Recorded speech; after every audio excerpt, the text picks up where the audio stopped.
European Union has announced that it will increase humanitarian aid to the Palestinians in 2024. The EU's executive said the funding will provide support both in Gaza and in the West Bank in face of mounting humanitarian crisis. Alex Cadier gets us details from Brussels.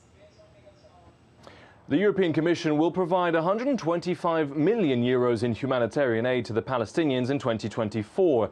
The new funding represents a more than 20% increase on the amount provided this year. The Commission said this was an initial pledge, implying that more money may be made available to support Palestinian civilians later in the year.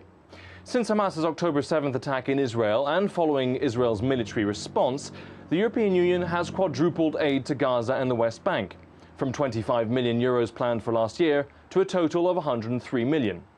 The funding, which the EU will spend on direct aid deliveries and likely funnel through other aid agencies, will be used to provide humanitarian support. Early in the conflict, the EU drew criticism when one of its commissioners, Oliver Varelli, said he would suspend all development funding to Palestine pending a review, a move later overturned by Commission President Ursula von der Leyen.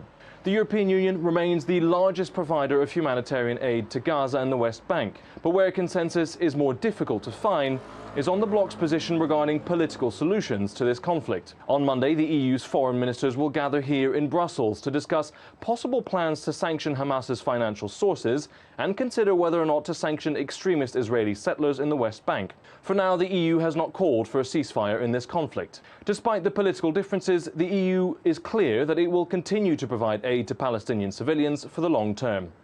Alex Cadier in Brussels, reporting for DD India.